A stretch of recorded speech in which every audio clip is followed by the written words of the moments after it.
আসসালামু আলাইকুম। আপনারা হয়তো ভাবতেছেন যে আমরা ভিডিও এত পোস্ট কেন করতেছি না। রিজন একটাই যে অ্যাকচুয়ালি ওখানে এক্সাম চলে আসছিল এবং তৈদুল খুব ব্যস্ত। তার মাঝেই এক্সামের মাঝেই এই অ্যাক্সিডেন্ট হয়েছে। দেখেন মানে পুরো বাইক অ্যাক্সিডেন্ট হয়েছে।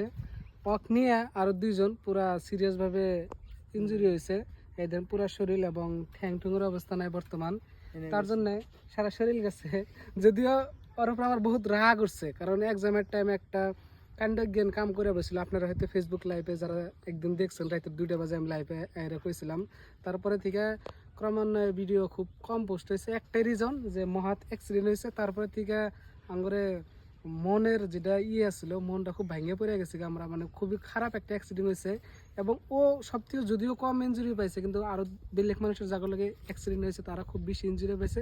আর সব থেকে বড় কথা হলো ওই যে বাইকটা নিয়ে চলে আসলো, বাইকটা টোটালি ড্যামেজ হয়ে গেছে। তার জন্য আমরা মানুষগুলো, আমরা ফ্যামিলির মানুষগুলো খুব চিন্তিত আছে। তার জন্য ভিডিও আমরা খুব কম বানাইতেছি। বাকি মহাতি কিসের জন্য করলো মানে ওর ঠিক হয়েছে কি ওই দিনকে বাইক চালান না, একদম ভুল হয়েছে আমার একদম।